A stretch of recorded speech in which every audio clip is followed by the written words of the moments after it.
Hey guys, Varun Marathi here, and in this video I'm going to give you my full review of the latest OnePlus 8 Pro. So as you can see, this is a 12GB variant, the ultramarine blue color, which I have over here, and I've been using this device for a week now, and I think I'm in a very good condition to give you my thoughts on how this device fares. So without any further ado, let's begin. So firstly, we'll talk about the design. So I think this phone is, as any other flagship which is present in this age right now, having the Gorilla Glass cover on the front and the back. This is Gorilla Glass 5, and we have this frosted black which is there. It looks really beautiful. It is soft to touch, and as you can see, it reflects the light in certain way without even showing any kind of fingerprints, which is really nice. Other elements which are there, all the buttons which are present on the device are really tactile. We have that alert slider which is there, again one of the exclusive feature for Android device which is there on OnePlus device, and I don't know why many manufacturers are not using it. Another design element is there is this indentation on the top over here. It just makes the device looks really classy on the aluminum rim, and on the bottom side over here we have the redesigned speaker grill. It looks cool, and we have the USB Type-C. Sadly, no headphone jack again.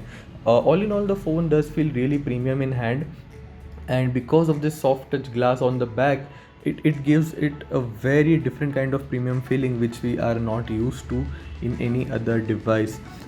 Again, it has some heft to it. It is 199 grams, which is actually lighter than the previous flagship over here, and it is taller but narrower, so it is really comfortable to hold in hand. But I think because of the tall length, it will be difficult to reach on the top. All in all, the phone is built really well.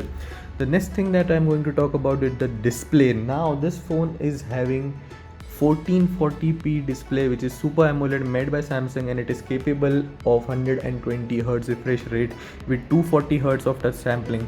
It is a gorgeous display. We have this punch hole on the top, and as you can see, it is really tiny, and I can assure you it does not affect you, it does not bother you at all. And comparing to the Samsung device, I think I like the placement of the punch hole over here on the top left corner, because whenever you are viewing anything, even in the landscape mode, this is just hidden under your hand or your thumb. So it is a really good placement. I love it. And talking about the saturation and the display quality, it is one of the best displays, if not the best displays which are available in the market. The saturation is on point. The color just pop, and because it is AMOLED, everything looks really gorgeous. And because of that 120 Hz display and 240 Hz touch sampling, it feels buttery smooth, and this hardware specification has given this phone really a good edge as compared to the other devices which are available in the market. Talking about the viewing quality, this phone is HDR10+ certified, so the contents which are there are shot in this format.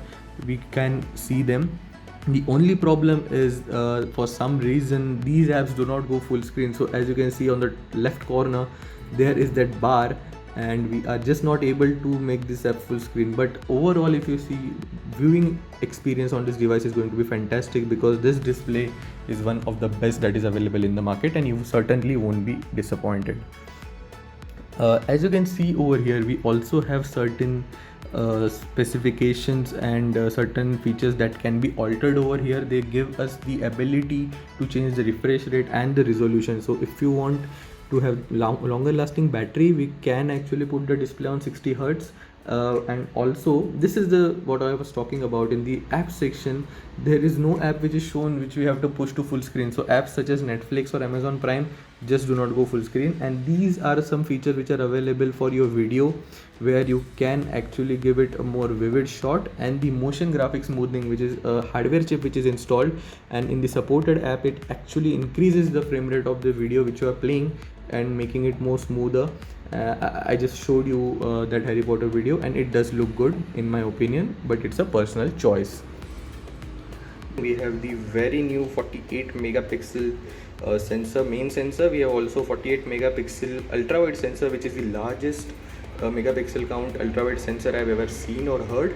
We have the 5 megapixel color filter over here, which is actually disabled right now in India. It might be enabled in some update. And we also have a micro lens which is embedded in the ultra wide this time around. Talking about the photo quality, This time OnePlus has hit it out of the park. The photos that come out of this 48 megapixel sensor are beautiful. The details are amazing. The dynamic range is really good, and I would say even the saturation which is there is on point. The depth sensor lens also works really well this time around, and every element which is there in the shot is perfect. The saturation, sharpness, contrast, even the telephoto lens at 116-degree wide of view at 48 megapixel does pick up good amount of detail, and the same lens is used for micro photography as well, and it just gives the photograph new perspective. As long as there is good lighting conditions, I would say the camera is capable of taking really good photos, and you will certainly not be disappointed. Even at night, the nightscape mode does a really good job in order to get all the details which are there in the shot. One problem which is there is the shadows are little underexposed, so you won't see any details which are there in the part which is shadow, which is having a shadow, so it is certainly darkened. But overall, if I would say that this is the top 5 phones which is available in terms of the camera. There is also something called as 4K at 60 frames per second cinematic experience mode in the OnePlus 8 Pro. So as you can see over here, the aspect ratio of this is 21:9. It is basically an aspect ratio which is used in films, and this is how the recording comes out of it straight away. The 16 megapixel selfie shooter also does a really good job. It clicks amazing photographs, and all you selfie lovers would not be disappointed with this camera as well. Now, talking about the battery life of this device, the phone has 4500 mAh battery, and I would say at heavy use it gave me 5 to 5.5 hours of screen on time. So if you are not using this device very heavily, it will give you around 6+ hours of screen on time, and the 30 watt wireless charging tops the phone up in an hour, which is again good. Talking about the gaming capacity of this device, I think this game hits it out of the park again with this gaming, because the Adreno 650 GPU with the 865 Snapdragon, it makes this phone a beast for gaming. As you can see, this is not a gaming centric phone, but just because the hardware is so capable, no matter which game you throw at it, it plays it amazingly. There are no frame drops whatsoever, and it plays every game at its top setting. And right now the two most demanding games which are there is PUBG and Call of Duty. I played both of them.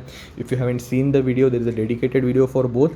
I'll give a link below of them and you can go and check it out. But overall, this phone is capable of handling any games which is thrown at it, and you certainly won't be disappointed on this beautiful 6.7-inch display, because this is a gorgeous display, and the games which are running on it again run beautifully. So this is another thing.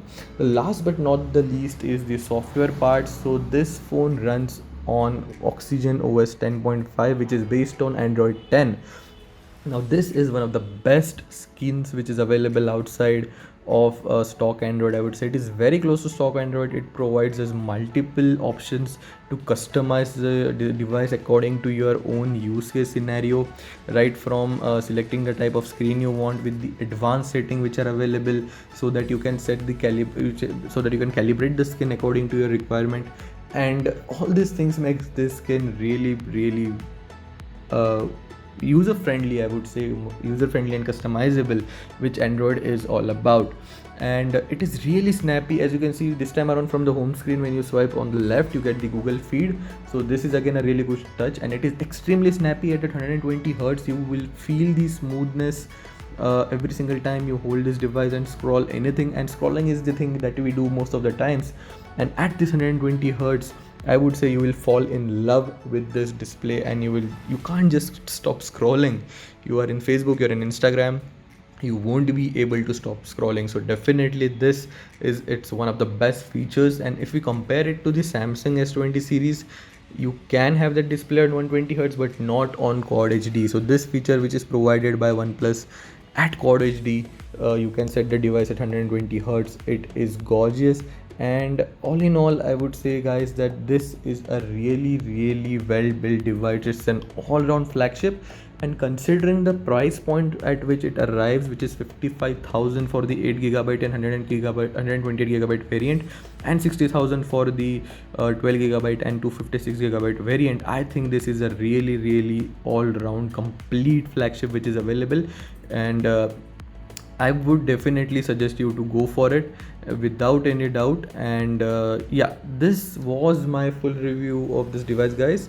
And until next time, peace.